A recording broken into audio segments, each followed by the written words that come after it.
Juicy, citrusy, and smoky salmon that is ready in less than 12 minutes in the air fryer. Start with a large bowl. We'll add all of our ingredients into that large bowl.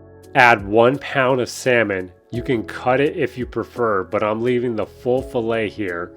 Add 1 tablespoon of oil. I'm using avocado oil here.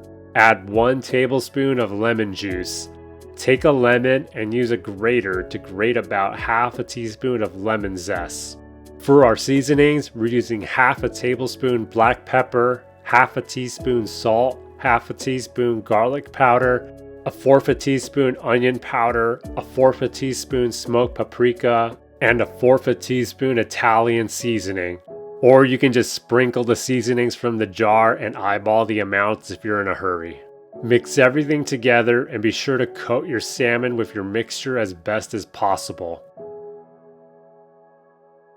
Grab your air fryer, open it, and add your salmon into it. This is optional, but you can add lemon slices on top of your salmon to give it even more flavor. Close your air fryer, then cook your salmon on 400 degrees Fahrenheit for 8 to 12 minutes. I'm baking it for 12 minutes. Once it's done cooking, remove it from the air fryer. Garnish it with some fresh parsley, then you're set to serve your air fryer lemon pepper salmon. It's a delicious main that goes well with sides such as roasted vegetables or white rice.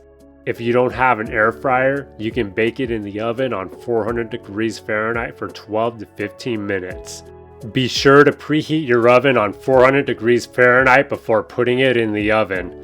Store any leftovers in an airtight container for up to 4 days in the fridge. You can throw any leftovers in the air fryer to reheat them and keep them crispy and not dry. Thank you everyone for watching. Please consider liking the video and subscribing to the channel for more healthy recipes every week.